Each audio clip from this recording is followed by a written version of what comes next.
Hello lovely people, welcome to a brand new video. This week I have a bit of an exciting one for you. I am unboxing and reviewing the HTVRONT Auto Heat Press.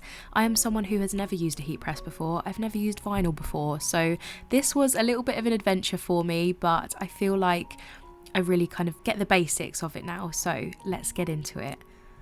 Okay, so first thing I want to mention about this heat press is that it's pretty large and it's very heavy. I am going to do a little bit of a pros and cons at the end of the video. There aren't really too many to go over. Again, I'm still very new to the whole heat press world and vinyl, all that kind of stuff, but I have kind of picked up a few pros and cons to the heat press as I have kind of used it over the last couple of weeks. So this is me unboxing it. It came packaged so well. Again, the box was incredibly heavy. I had to get my husband to bring it upstairs because there was no way. And I realised putting it on the desk was also a bad idea because I then couldn't lift it high enough to get it out of the box. So I'd recommend you pop it on the floor and then pull it out because that's the easiest way to do it. It came with an instruction manual and everything had this plastic cover on it. The packaging was quite minimal, which I was quite impressed by.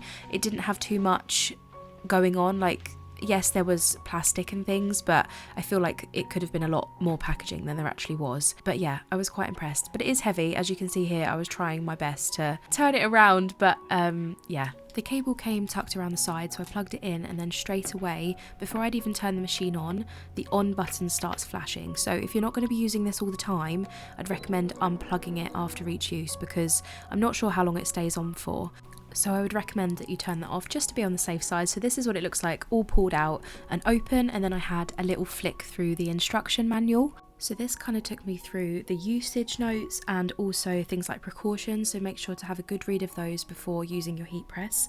And then there was a little diagram about the item itself, so obviously the places you should avoid touching, things like that. We've then got a specification page that tells you a little bit more about the heat press, and then also all of the buttons that are on the front of the heat press, and then there's also a little bit of instructions for your first use of the machine. Once I turned the machine on, the button to the right hand side started flashing red. This means the element is starting to heat up. If you click the thermometer to the top left and click plus or minus, this will adjust your heat temperature by 5 degrees either way, so you can adjust that to what you want. And then the same with the time, click the time button or the clock icon and then plus and minus, and this works in seconds. I think this goes up to around 90 seconds. I'm not 100% sure. This is, again, my first time using it, so I didn't really need to go above, I think it was 15 seconds I did max, but I think it goes up to 90. It definitely goes over 60, but for now, I'm going to set it at 230 for 5 seconds, and I'm going to wait for the little R button to stop flashing red. When it goes green, that means the element is fully heated and ready to be used, so you just need to wait for it to stop flashing red before you start using it. So I heated it up to 210. I thought I was doing to 230, apparently 210, and then I heated the base piece.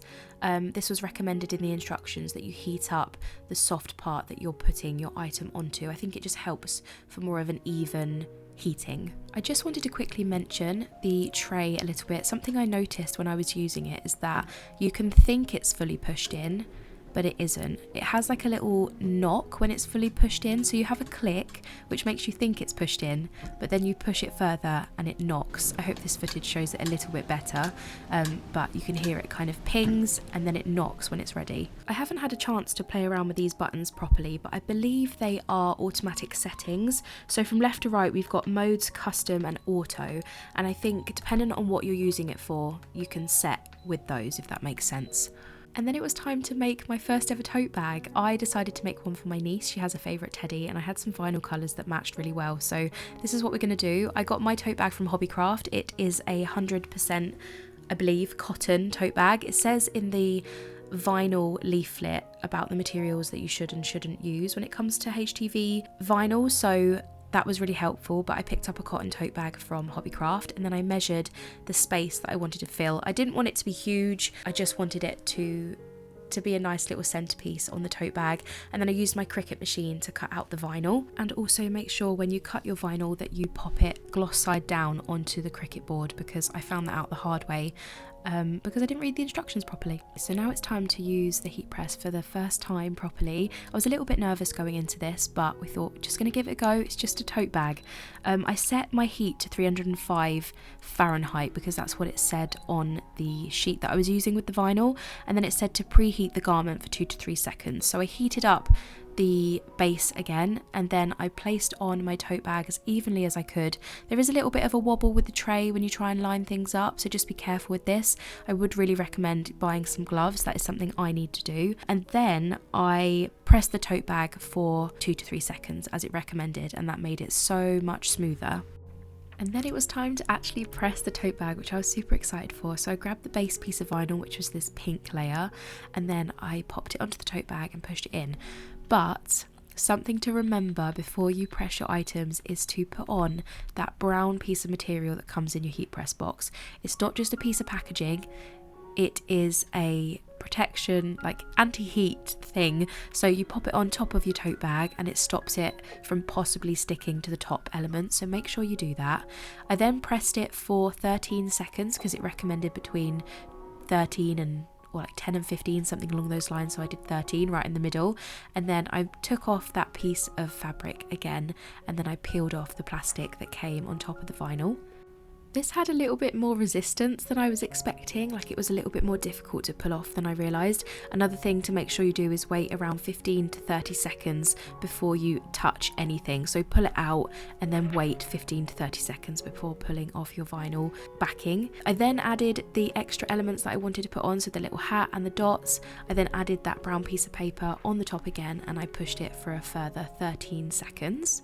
And then once that was done, I just pulled off those transfer sheets again, and then I decided, just to make sure all the colours were blended fully together, I decided to press it for another 4 seconds. So again, added that material on top, pressed it for 4 seconds, just to make sure all the vinyl was set together and ready to go. And then it was done. I left this to cool for a few minutes before picking it up, and I was so impressed by the quality of the vinyl and how well the two colours had like merged together. Like you couldn't really tell that they were separate colours, which I was really impressed by, and I just think it looks so good. I did add some eyes and a mouth with some paints after, just to make it look like my niece's toy a little bit more, but I just decided to keep it like this with the vinyl. So yeah, now let's talk about the pros and cons of the machine.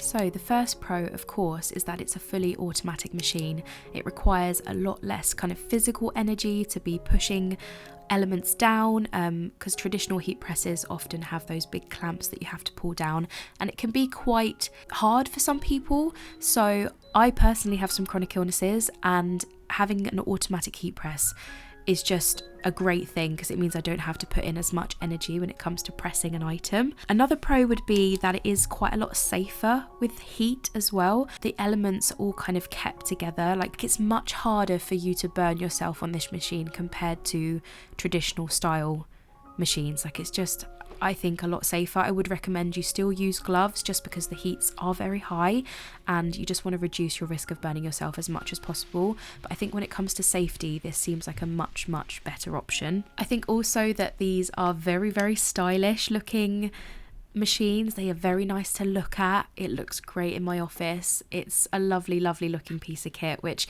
I think if that's what you're going for and you love to create visual content, then these are very good heat presses. And then I also think it's very user friendly. I've never used a heat press before, and I think I did it quite well. I was quite chuffed with myself considering I'd never done it before.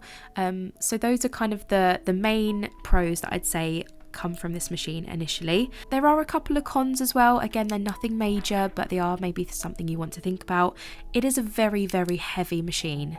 It's not a machine you can put in a cupboard and pull out every single time you want to use it, unless you're incredibly strong.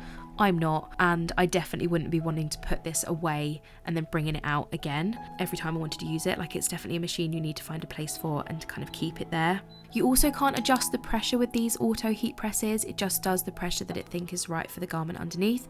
I haven't had an issue with this personally yet, but I know that sometimes people that make jumpers or things that have a little bit more squidge to them, they can struggle with the amount of pressure that the machine is putting on, which is understandable. So maybe something to think about if you are wanting to make specific items. Look into whether or not this auto heat press is going to be best for those items. It is also quite big. I know I said it's heavy, but it also does take up quite a lot of space.